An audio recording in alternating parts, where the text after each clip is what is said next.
Hey, what's up everyone? Danny Lightning back with another CSR2 video. Today we're checking out the Bugatti Chiron Pure Sport. We're going to do a max tune shift pattern and review.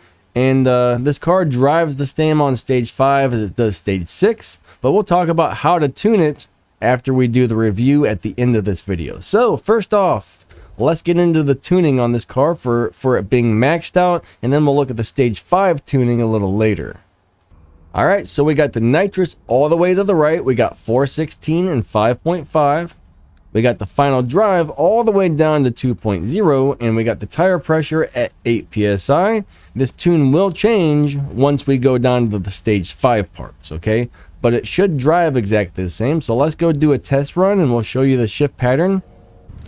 All right, so what you want to do is let go of the gas right at number 1. If you get a perfect start, the needle will kick back. And you do not want that on this car. It'll slow you down. So late start, all good shifts, nitrous on second, and the needle drops really quick in the second. So it might be better to shift a little bit earlier than late and bury the needle. So here we go. 3, 2, 1, go. Second nitrous, third, fourth, fifth, sixth, and seventh. All right, perfect. We did pretty well. If we got a perfect run, this car runs around a 7.24, 7.25. There we got a 7.304, which isn't too bad, with a dyno time of 7.695. This thing is destroying its dyno, okay? This is a dyno destroying car. So now let's go talk about how to drive it on, or how to tune it for stage 5. All right, then we're going to do another test run, which it should drive the same, but after that, we'll do our little review. All right, so now if you're doing it on stage 5, you're going to grab the tire slider first, move that to the left, bring it down to around 10 psi until those evo point number gets as high as possible. Next, you're going to grab the final drive, and you're actually going to leave it about where it is. You might be able to move it a little to the left or a little to the right. And then we're going to do the nitrous. We're going to pull that over to the right until those evo points get as high as possible. So this one, tune the tires, transmission, and then the nitrous in that particular order. Real quick though, if you want this car to beat dyno time on stage 5, you're going to pull this transmission all the way back over to 2.0. You're going to lose a lot of the evo points, guys. You will lose a lot of evo points, but this will make it beat dyno by a crazy amount of time. All right, so we're just going to go ahead and run it with the final drive at 2.0.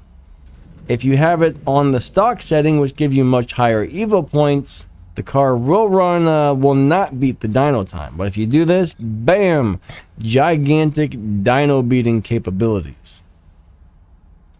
So right now we have a dyno of a 9.976. All right, 9.976. And we are going to shift the car exactly the same. There's no difference in the way this one drives. 3, 2, 1, go. Second to nitrous, third, fourth. The only difference is it shifts a little slower on stage 5, but it drives exactly the same. All right.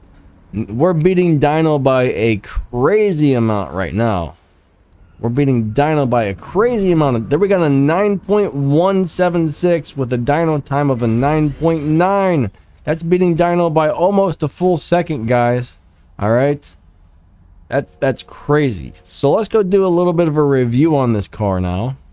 All right, so now we're going to go ahead and do a little review on this thing. It's a little weird on the stage 5 settings, but man, it is a dyno destroying beast. So this car is kind of the whole package, right? It's got great acceleration. The 0 to 60 and 0 to 100 time is amazing.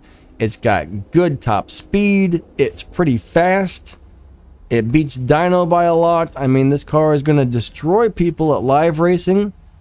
All right. Just remember though, if you're running stage 5 and you're beating dyno by almost a full second, this car is going to get pushed into the faster lobbies quickly. It will destroy people for a couple races, and then it will get pushed into the faster lobby. So if you're live racing this thing, all right, try to slow down.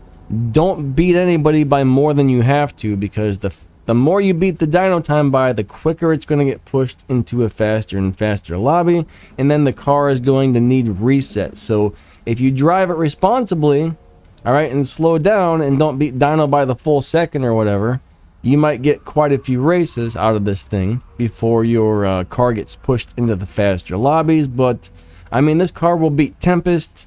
This car is the whole package, okay? Bugatti parts are not easy to get Bugatti cars are not easy to get parts for. That's the only thing that kind of stinks about the Bugattis. But since there's an event right now, there's probably part crates you can get for to get parts for your car here. But overall, this thing is amazing. All right, love this car. It's an awesome car overall. I'm really glad I got it. So anyways, I am on my buddy Nitro for CSR2's account. All right, this is not my personal account, but thank you to Nitro for letting me use his account. I really appreciate that a lot. That way I can make videos for cars that I don't have leveled up or don't have maxed out or anything like that. There's a link to his YouTube channel in this video's description. Guys, please remember to like and subscribe. Hit that little bell if you liked this video and set those notifications to all. That way you don't miss any good stuff that I upload. And thanks for watching, guys. We will catch you next time. See ya.